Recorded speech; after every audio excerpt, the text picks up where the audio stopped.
मंत्री नितेश राणे बोलतात, पाहूयात. असेल तर त्वरित रद्द करावा अशा पद्धतीची मागणी मी संबंधित मंत्र्यांकडे पत्राद्वारे मी केलेली आहे. शेवटी राज्यात हिंदुत्ववादी विचाराचं सरकार असल्यामुळे असं कुठलंही लांबून चालन आम्ही सहन करणार नाही, ही भूमिका आमची पहिल्यापासून असल्यामुळे अशा पद्धतीचं पत्र मी लिहिलेलं आहे. कधी काढलेला आहे आणि जर असे जी.आर. अधिकाऱ्यांनी काढले असतील तर काही कारवाईची मागणी? हा जी.आर. तसं 2024चा आहे, गेल्या वर्षीचा आहे. पण माझं माहिती म्हणून मी अशी मागितली आहे की आतापर्यंत हा जी.आर. तुम्ही लागू केलेला आहे का, असा अगर कुठला नियम अगर लागू असेल तर तो रद्द करा, कारण अशी लाड करायची आता आपल्याला गरज नाही. म्हणून त्या पद्धतीचं पत्र मी पहिलं लिहिलेलं आहे. एकदा पत्रासंबंधित मला माहिती आली तर त्या दृष्टिकोनातून आम्ही पावलं उचलणार. सर, 10वी-12वीच्या परीक्षांमध्ये बऱ्याचदा कॉपीचे प्रकार आढळतात, यामुळे कमी होतील हे प्रकार? नक्की, कारण का आता बुरखा घालून नेमकं तोच विद्यार्थी आले आहे, तीच विद्यार्थिनी आली आहे की नाही, असे अन्य प्रकार आता मतदानाच्या टायमाला पण अशा गोष्टी नजरेसमोर आलेल्या आहेत. ते बुरखा घालून आलेले आहेत पण नेमकं तो त्या व्यक्तीत निघालेला नाहीये. तर म्हणून अशा पद्धतीचे लाड किंवा लांबून चालन कोणाचेच करू नये असं मताचा मी आहे. टेक्निकली ज्या काही असतात त्याच्यातून कॉपी होण्याचा प्रकार तुम्ही त्या पत्रात उल्लेख केलेला. हो, कारण की कसं होते नेमकं, अहो बुरखा घालून अगर कोण विद्यार्थ्यांनी अगर बसत असेल तर नेमकं किती प्रामाणिकतेने तुम्ही परीक्षा देतात ह्याच्यावर प्रश्नचिन्ह निर्माण होतो ना. आणि मग अन्य विद्यार्थ्यांनी काय चूक केली आहे, हिंदू विद्यार्थ्यांनी काय चूक केली आहे,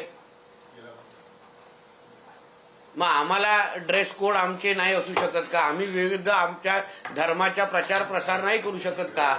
तर म्हणून अशा पद्धतीचं पत्र लिहून एकंदरीत संबंधित डिपार्टमेंटला ह्याबद्दल लक्ष घालण्यासाठी मी सांगितलेलं आहे.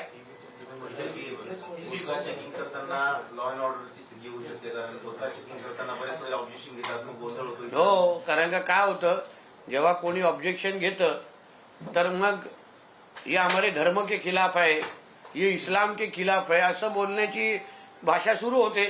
पण मुळामध्ये अन्य विद्यार्थी अगर आपला धर्म शाळेमध्ये आणत नसतील, कॉलेजमध्ये आणत नसतील तर मग मुस्लिम समाजाने पण तो आपल्या स्कूल कॉलेजमध्ये आणू नये, हा सरळ स्पष्ट मुद्दा आहे.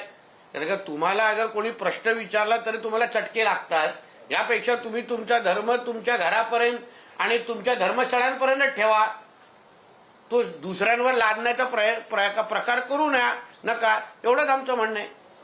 तुमच्या या प्रतिक्रियेनंतर विरोधकांचं असं एक मत यायला लागलेलं आहे की मंत्र्यांनी अशा स्वरूपाची थेट भूमिका घेणं म्हणजे परत तुम्हाला जे पोलरायझेशन करायचं आहे किंवा अल्पसंख्याकांच्या मनात. अहो लक्षात घ्या, लांगुल चालन म्हणजे एका विशिष्ट धर्माचं लांगुल चालन होऊ नये ही आमची सरकारचीच भूमिका आहे.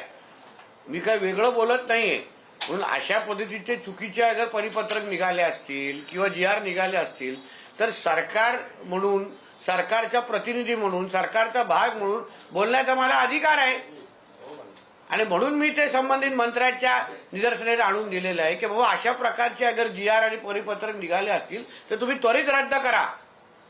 कारण का एका धर्माचेच लाड करण्याचं कुठेच काय कुठलीच भूमिका घेता कामा नये अशा मताचे आम्ही सगळे जणच आहोत.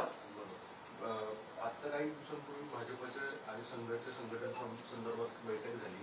त्या बैठकीमध्ये असं एक म्हटलं गेलं की बांगलादेशी हा एक फार मोठा अजेंडा आणि हिंदुत्व विचारांचे परिकरणाची भूमिका भाजपाच्या पुढच्या काळामध्ये सरकारची असणार आहे असं स्वरूपात आदेश दिलेले, त्याच्या सूचना केलेल्या आहेत आणि त्या स्वरूपाची भूमिका मांडावी असंही सांगण्यात आलेलं आहे. एक लक्षात घ्या, मुळामध्ये हिंदुत्व हा अजेंडा हा राजकीय कधीच असू शकत नाही. हिंदुत्व आपल्या हिंदू राष्ट्रामध्ये जगत असताना हिंदुत्वाबद्दल बोलणं हे मुळामध्ये राजकारण आणि मतं मिळवण्याचा विषयच राहत नाही. म्हणून हिंदुत्वाचा प्रचार प्रसार करणं हे भारतीय जनता पक्षाचा आणि हिंदुत्ववादी विचाराच्या प्रत्येक कार्यकर्त्याचा आणि पक्षाचे कर्तव्यच आहे. म्हणून त्याच्यासाठी वेगळं राजकारण आणि निवडणुका ह्याला आम्ही कधीच प्राधान्य देत नाही. सर, आपने शिक्षा मंत्री को पत्र लिखा और ये कहा है कि परीक्षा केंद्र पर जो बुर्खा पहनना जो है नॉट अलाउड किया जाना चाहिए. क्या कहेंगे? देखिए, ऐसा है कि पिछले साल का एक जी.आर. मेरे पढ़ने में आया, मालूमात मेरे को किसने तो दी, उसमें ऐसा लिखा था कि जो 10वीं और 12वीं के जो छात्र है उनको बुर्खा पहनने की परमिशन दी जाए एग्जाम लेने के वक्त। मेरा मुद्दा ऐसा है कि इस तरीके का तुष्टीकरण की राजनीति ये हमारी सरकार ने पहले दिन से कहा है कि हम लोग करेंगे नहीं। हमने इतना ही मैंने मेरे पत्र में लिखा है कि इस बारे में जिस तरीके का जो नियम